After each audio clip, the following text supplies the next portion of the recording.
Apple is reportedly testing 4 different designs for upcoming smart glasses. And at the same time, Snapchat is getting closer to releasing their new AI glasses after a year-long hiatus with the Snap Spectacles.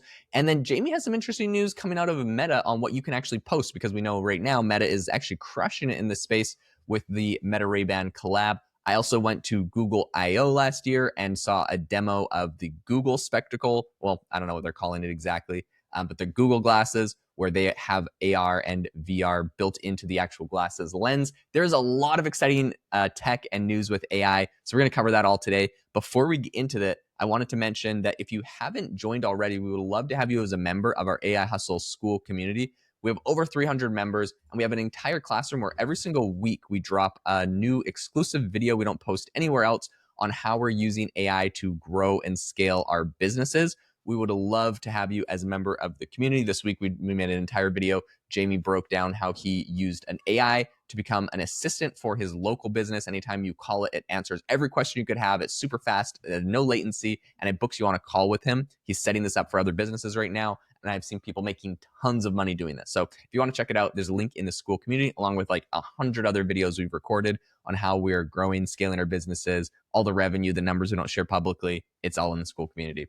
All right, guys, let's break down what's going on with Apple. The first thing I will say is, Jamie, have you tried the the Meta Ray-Ban glasses or like any of these things? Have you seen them yet? I've tried the Meta Ray Bans, yeah, and I've been around those. I think that's a pretty solid product, to be honest. Specifically, if you're doing something like content creation, you have the point of view camera, and it just they work well. They've been designed well, and they don't really look. They look like somewhat normal glasses, I would say, especially because normal Ray Bans, they have a boxier frame. And so the camera is really pretty discreet. Although I will say the blinking light on them when you're recording is a little bit distracting, but I'm excited to see what Apple comes up with. So they are planning on selling their first smart glasses in 2027. They're currently testing 4 different designs for their upcoming smart glasses. So I guess what I'm most excited about as far as Apple is that I know whatever they do release, the design is going to be top notch. Because that's kind of what they're known for. Hopefully they have something that's also discreet and also functional with your phone. I really love some of their innovations they're doing right now. Like, for example, this podcast, it's a video podcast and I'm using my iPhone as my camera. I used to have a big DSLR setup, but right now the iPhone camera works great and works seamlessly with my Mac Mini. So I'm hoping that's the same case with these glasses, is that they're going to be able to be, integrated easily with the ecosystem. And so I would definitely consider buying these whenever they come out, because I think there's definitely a space in this industry, in the market, I should say, for glasses, especially if they're designed well. Snapchat is also coming out with some glasses. They're getting closer to releasing them, but theirs look quite hideous, if I'm being honest. Jaden, what do you think about the Snapchat glasses? Yeah, so I think the thing that not a lot of people realize is Snapchat has literally been working on these since 2014. Over 10 years, Snapchat has been working on these spectacles. When they first launched, it was just glasses with like a camera in them, and it was kind of just like the OG social media. Like, look, you have these cool glasses, and you can take pictures with them and post them to social media or Snapchat. That was kind of the original thing. They have had a year-long hiatus. This whole project has been kind of stalled and struggled. But I think they would be like pretty dumb if they didn't see the absolutely massive opportunity in this industry that they have literally been leading. They were the first ones here. Facebook is crushing it right now. And we see Google coming in and now Apple coming in. Like, I think they know that this is a huge opportunity if they can take it. Now, they did have some some like snafu, some struggles in the past. But they did just announce a big, huge like a partnership between them and Qualcomm, because they're really trying to focus more on kind of these AR glasses. Apple's glasses, the first, as far as what I was seeing on kind of like the first version of the Apple glasses, they're not, they don't have like any sort of AR on the lens. So it's more for like talking to the Siri. It's more for taking maybe pictures.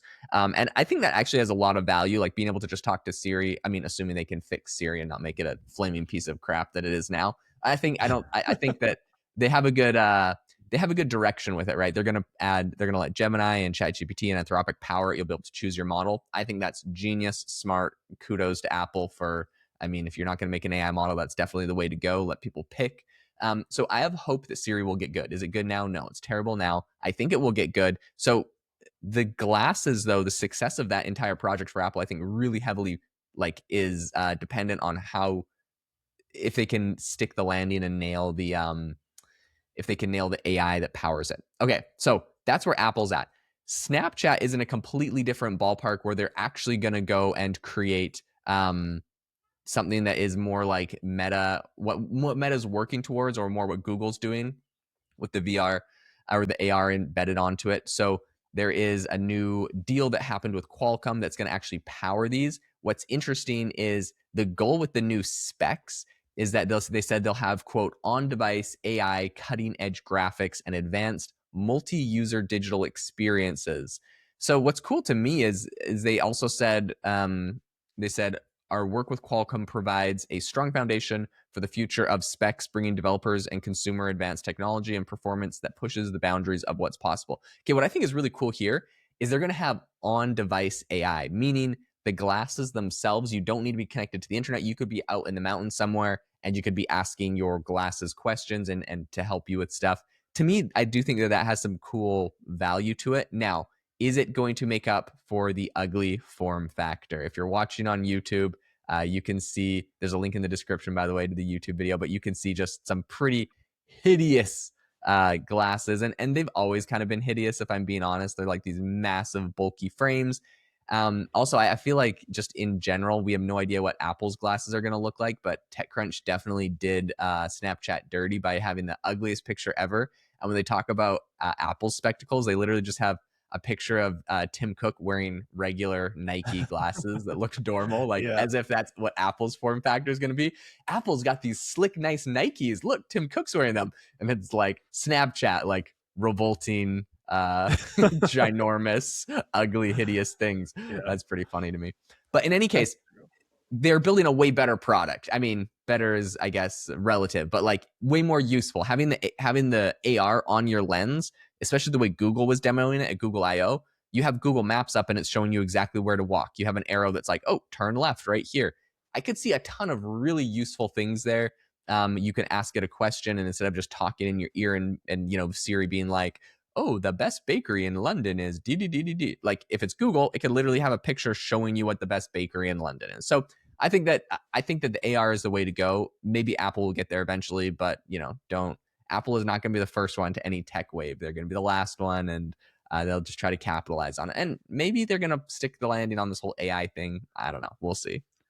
Yeah, I mean, I still think there's definitely different use cases for the two. I think for your standard content creator, someone who wants to take pictures with their phone, I don't really see a use for the Snapchat ones that are basically, what I gather, sort of like a hybrid between your Oculus, like full virtual reality, augmented reality, as you said.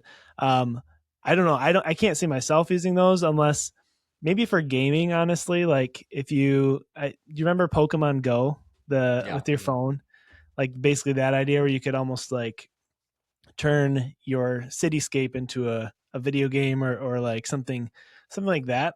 But I don't know. I personally, I'd have to see a lot of really cool features in order to be interested in those to justify the cost of wearing them and the look of wearing them. But I don't know.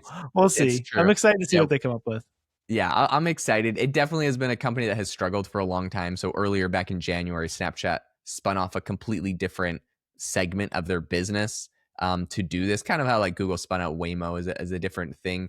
But in February this year, their SVP of specs, Scott Myers, he abruptly left the company in a flurry. So I think there's been a lot of drama at the company. Apparently him and the CEO, Evan Spiegel, had a quote unquote blow up. I don't really know what all the drama is behind it. I'm sure, I mean, this is a company that's been developed for, they've been developing this for a very long time. It's not a market leader. Meta's coming ahead. Google's coming out. Apple's now going to get into this. Spectacles are I think there's a lot of potential, but they're really not crushing it in any way. And so I think that's probably why he got kicked out. Now, will they be able to stick the landing with someone new? It seems like it's something that they're working on. They've been promising this to creators for a while. So I'll be excited if they come up with something. And if they have on-device AI compute, I think they have like, especially if they're doing the the AR stuff. So, putting stuff on your lens in front of you while you're also talking to AI,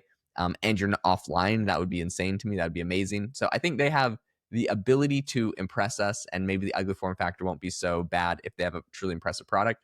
And I think they know that, so we'll see what they actually end up coming out with. Yeah, I mean, actually, if you go to just spectacles.com, you can see a lot of their demos of what they are hoping to bring to the table with their glasses, and there's some cool ones. I mean, cool use cases. There's a professor like showing a class the human anatomy, and he's like going through the different parts, and it's kind of looks like a hologram of a human body. So I think that's cool. There's like a Guitar Hero type demo of like a game, which is cool. And then, yeah, a couple other ones. So I think, once we start actually seeing use cases for this and see people using them, I think there will be more excitement around them, and people will get over the form factor. So, but cool. Check out spectacles.com if you want to see more of what they're actually going to be doing with this product. All right, guys, thank you so much for tuning into the podcast today. We hope you have an amazing rest of your day. And as always, make sure to help us get to 100 reviews on Apple, guys. We're at 95. We are so close. If you haven't left a review before, we just need 5 more to get to 100 reviews. We would be so happy. You go check it out and drop us some stars. Thanks so much, guys. We'll hope you all have a fantastic rest of your day.